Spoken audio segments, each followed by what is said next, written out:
will be a city tour for you. We are going to the center of the city, and then you'll get free audio guide. You know what to do. Please connect the earphones with a special device, and then you'll choose the language. Because we have 8 languages. Better if you want your documents on your body. And in the center, first of all, the city tour, the audio guide, and then on the square in front of the Spilled Blood Cathedral, we'll get off the bus. Well, and you have, you got the earphones.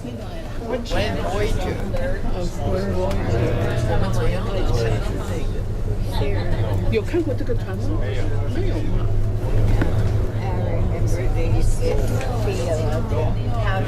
桥上面有一条船插在上面，在那个路上。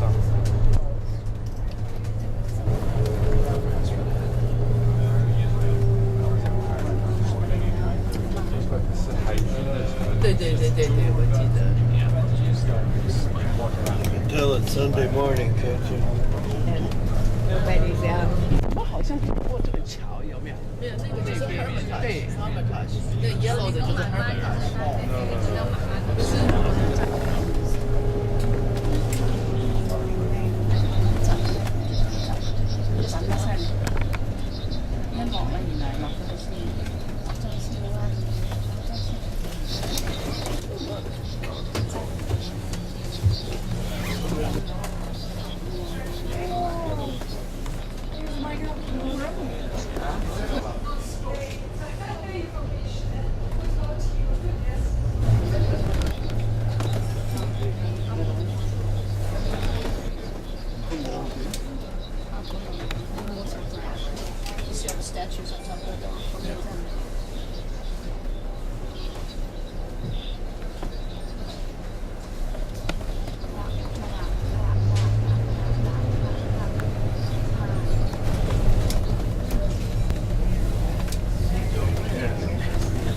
Oh, it's a wrong one. It must be that real tall. 对。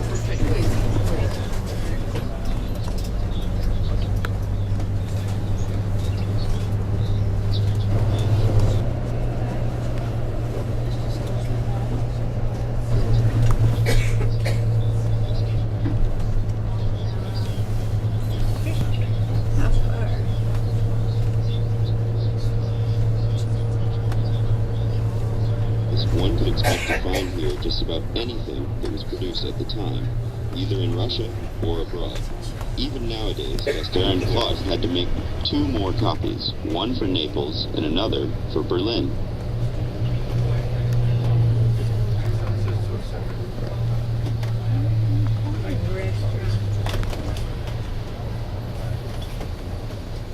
Nephew on the old Grand Duke Dmitry Romanov.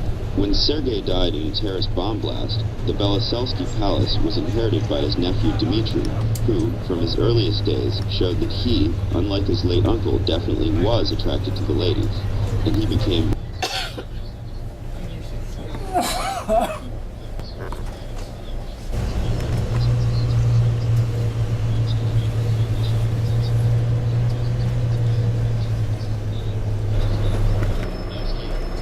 Katerinsky Channel is nowadays occupied by the small concert hall of St. Petersburg's Glinka State Philharmonic. This house was famous for its musical evening parties and masquerade balls in the 19th century. The house owner, Vasily Engelhardt, he gave the boys an education in the best military institutions of the capital at his own expense, and thus the mother's dreams. Oddly enough, there are only 3 buildings here: the Winter Palace, the General Staff Building, and the headquarters of the Imperial Guard. The colossal 3-story palace that dominates the square was first built in its present form between 1754 and 1762 for Peter the Great's daughter, Empress Elizabeth. There had been 5 winter palaces built before this one, but this creation by Bartolomeo Rastrelli was sufficiently imposing and grandiose to please Elizabeth and all the Romanovs who succeeded her. When Peter the Great invited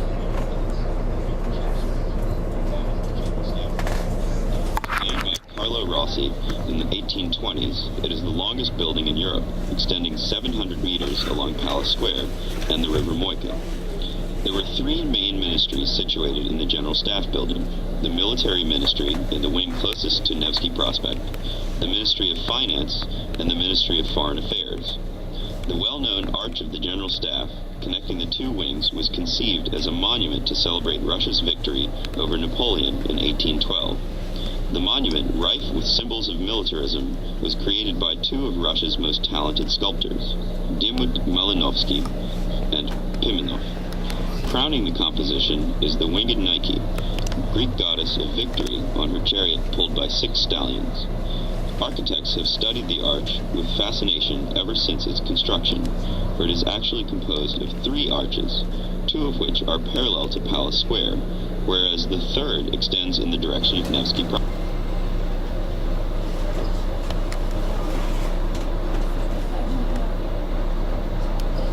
The most striking feature of Palace Square is the Alexander Column, which was designed by Auguste de Montferrand, who took time away from his labors at St. Isaac's Cathedral. Is the figure of an angel holding a cross and trampling upon a serpent, evidently meant to symbolize Napoleon.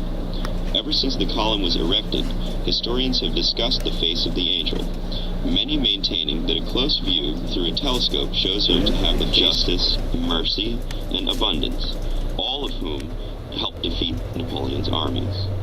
The bronze castings of the bas-reliefs were produced in the foundry belonging to St. Petersburg's most successful foreign businessman. The Winter Palace is now the main building of one of the world's most remarkable museums, with a collection totaling more than 3 million exhibits, among which are works by Raphael, Da Vinci, Titian, and Rembrandt. In fact, the Hermitage's only rivals are the Louvre and the British Museum.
Peter the Great died in 1725, he was interred in the as-yet unfinished Cathedral of Saints Paul and Peter.